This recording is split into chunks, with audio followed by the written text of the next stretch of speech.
नमस्कार। तिब्बत टीवी के हिंदी प्रसारण में स्वागत है। तिब्बत टीवी के साप्ताहिक हिंदी समाचार में हम दर्शकों को परम पावन दलाई लामा, वर्तमान तिब्बत की परिस्थिति, निर्वासन में तिब्बत तथा तिब्बत मुक्ति साधना के संदर्भ में वैश्विक कार्यक्रमों की जानकारी उपलब्ध कराते हैं। आपके साथ मैं हूं तेंजिन पेलजोर। देखिए इस सप्ताह की प्रमुख खबरें। परम पावन दलाई लामा जी का चित्त शोधन की अष्टपाद वाली तथा बौद्धि सत्वें की 37 अभ्यास पर ऑनलाइन प्रवचन। तिब्बती नीति और समर्थन अधिनियम 2020 को राष्ट्रपति डोनाल्ड ट्रंप की स्वीकृति मिली। चीनी अधिकारियों ने परम पावन दलाई लामा जी और केंद्रीय तिब्बती प्रशासन के बारे में सोशल मीडिया पोस्ट करने पर तिब्बती खानाबदोश की गिरफ्तार। Core group for Tibetan cause ने भारत सरकार से तिब्बत पर स्पष्ट नीति लागू करने की अपील। परम पावन दलाई लामा जी के वर्षों तक अंग रक्षक रहे आनंद दावा की निधन। अब सुनिए समाचार विस्तार से।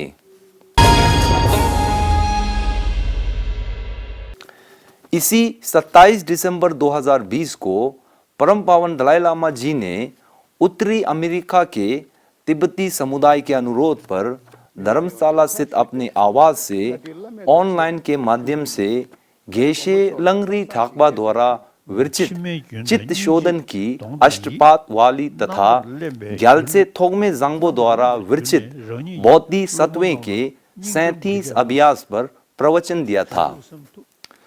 इस अवसर पर वाशिंगटन स्थित तिब्बत कार्यालय के प्रतिनिधि श्री ngutup छिरिंग ने परम पावन दलाई लामा जी का स्वागत किया। उन्होंने परम पावन दलाई लामा जी द्वारा प्रवचन देने के लिए उत्तर अमेरिका तिब्बतियों की ओर से हार्दिक आभार प्रकट किया। अपने संबोधन में परम पावन दलाई लामा जी ने कहा कि मुझे उत्तर अमेरिका में रह रहे तिब्बतियों के साथ ऑनलाइन बातचीत करने में बहुत खुशी हो रही है।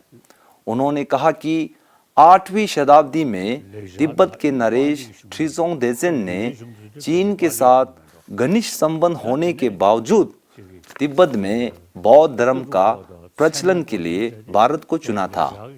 तिब्बत के नरेश ट्रिजोंग देजेन ने भारत के विद्वान शांति रक्षित को तिब्बत में आमंत्रित किया था।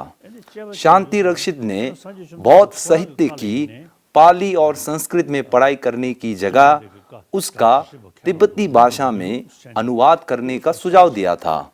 परिणाम स्वरूप कंजूर और तेंजूर का लेखन हुआ। उन्होंने कहा कि हम भगवान बुद्ध के उपदेशों का पालन करते हैं।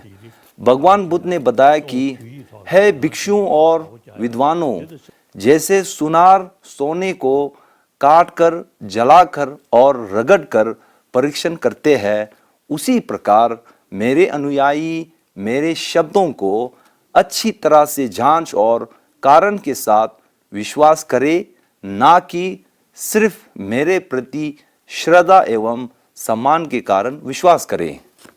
गत 28 दिसंबर 2020 को तिब्बती नीति और समर्थन अधिनियम 2020 को अमेरिका के राष्ट्रपति डोनाल्ड ट्रंप ने हस्ताक्षर करके इस विधेयक को कानून का रूप दे दिया। आपको याद है कि इस अधिनियम को 21 दिसंबर 2020 को अमेरिका संसद के प्रतिनिधि सभा और सेनेट में सर्वसम्मति से पारित किया था। राष्ट्रपति ट्रंप ने तिब्बती नीति और समर्थन अधिनियम 2020 को हस्ताक्षर करके ये स्पष्ट संदेश भेजा है कि अमेरिका सरकार परम पावन दलाई लामा जी और केंद्रीय तिब्बती प्रशासन के प्रति दृढ़ समर्थन निरंतर जारी रखेंगे। इस ऐतिहासिक कानून का स्वागत करते हुए सीक्योंग डॉक्टर सांगे ने कहा कि यह कानून तिब्बत के अंदर रहने वाले तिब्बतियों के लिए आशा और न्याय का एक संदेश देता है। यह अमेरिका सरकार द्वारा तिब्बती लोगों की धार्मिक आज़ादी, मानव अधिकारों, पर्यावरण अधिकार तथा तिब्बती लोकतांत्रिक ढांचा को मजबूत करने का समर्थन करता है। उन्होंने केंद्रीय तिब्बती प्रशासन और 60 लाख तिब्बतियों की ओर से राष्ट्रपति डोनाल्ड ट्रंप द्वारा इस ऐतिहासिक विधेयक पर हस्ताक्षर कर कानून बनाने के लिए आभार प्रकट किया। साथ ही उन्होंने अमेरिका कांग्रेस के प्रतिनिधि सभा के अध्यक्ष नैन्सी पेलोसी और सेनेट के प्रमुख नेता मिच मैकोनेल को इस ऐतिहासिक विधेयक के अमेरिका कांग्रेस में पारित होने तथा कानून बनने की प्रक्रिया में सक्रिय योगदान के लिए धन्यवाद प्रकट किया। इसके अतिरिक्त उन्होंने इस विधेयक के प्रयोजकों सांसद जेम्स रिच, सांसद मार्को रूबियो, सांसद बेन कार्डिन, सांसद डायन फियनस्टेन, सांसद जिम मैगोन और सांसद क्रिस स्मिथ के प्रति भी धन्यवाद व्यक्त किया।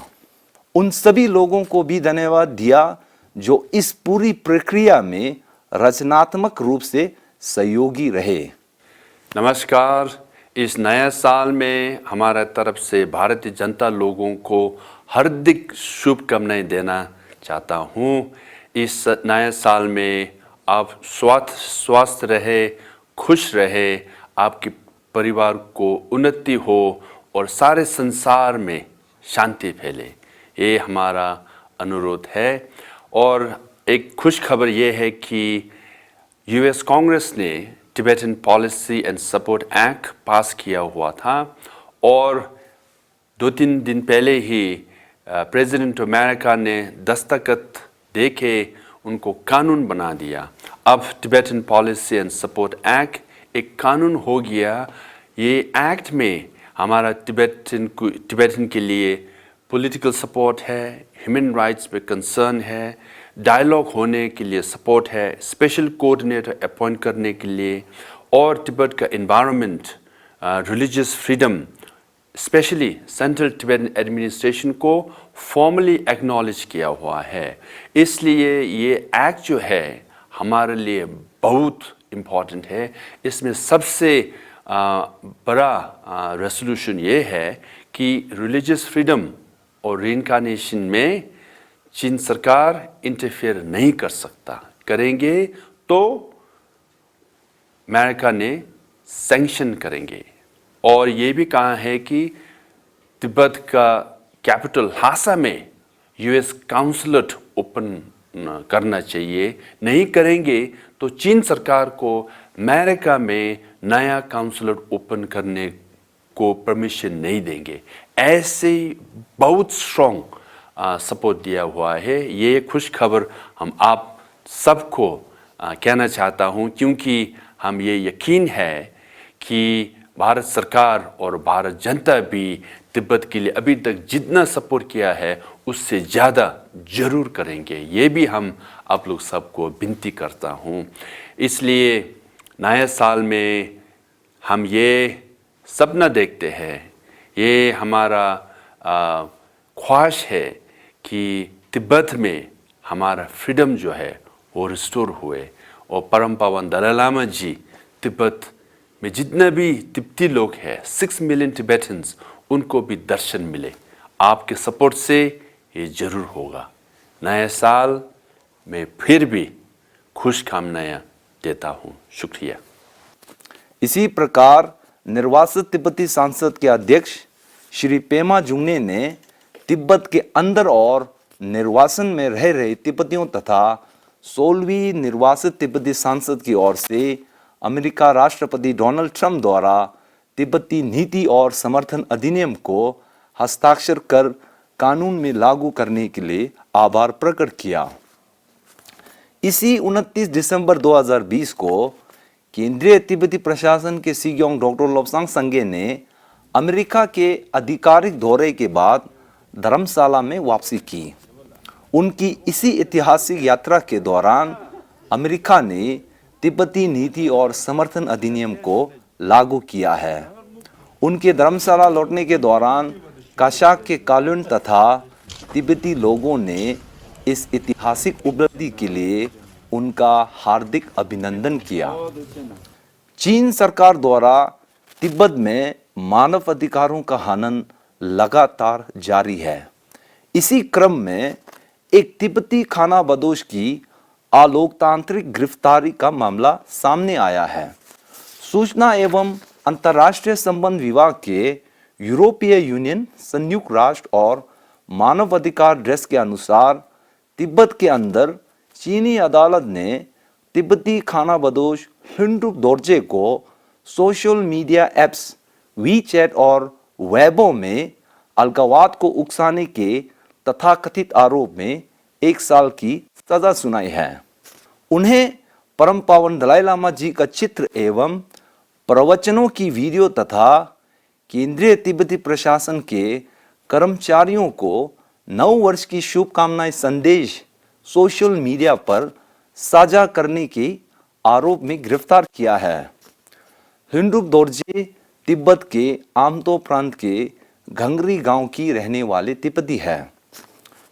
Core group for Tibetan cause के राष्ट्रीय संयोजक श्री रिंजन खांडो खिरमे ने एक बयान जारी कर अमेरिका के राष्ट्रपति डोनाल्ड ट्रंप द्वारा तिब्बती नीति और समर्थन अधिनियम 2020 को कानून में लागू करने के लिए आभार प्रकट किया है। अपने बयान में उन्होंने कहा कि अमेरिका कांग्रेस द्वारा पारित विधेयक को राष्ट्रपति ट्रंप ने स्वीकृति देकर अन्य विश्व नेताओं को तिब्बत के प्रति कानून पारित करने का नया मार्ग दिखाया है। इससे विश्व नेताओं को चीन के खिलाफ साहसिक कार्य करने की प्रेरणा मिली है। इसीलिए उन्होंने भारत सरकार से तिब्बत के समर्थन में स्पष्ट नीति लागू करने की अपील की है। खिरमे के अनुसार तिब्बत का मुद्दा भारत की सुरक्षा दृष्टि से सीधा जुड़ा हुआ है। हम सभी के लिए दुखद वाली खबर यह है कि परम पावन दलाई लामा जी के वर्षों तक अंगरक्षक रहे आनंद दावा का अमेरिका के मिनीसोटा में 83 वर्ष के आयु में निधन हुआ था। आनंद दावा ने 15 साल की आयु में परम पावन दलाई लामा जी के निजी सुरक्षा बल में शामिल हुआ था। वह उन निजी सुरक्षा कर्मियों में से है जिन्होंने परम पावन दलाई लामा जी को मार्च 1959 में तिब्बत से पलायन के दौरान सुरक्षित मार्ग से भारत में सुनिश्चित करने के लिए अपने कर्तव्यों को पूरा किया था। आनंद दावा तथा अन्य अंगरक्षक ने परम पावन दलाई लामा जी का उनके पहले निवास स्थान मसूरी में भी सेवा की थी। आनंद दावा ने सन 1996 तक भारत और नेपाल में रह रहे तिब्बती समुदाय के लिए निस्वार्थ सेवा की। उनके निधन से तिब्बती समुदाय में शोक का वातावरण छा गया है। हम तिब्बत टीवी की ओर से उनके परिजनों के प्रति संवेदना प्रकट करते हैं।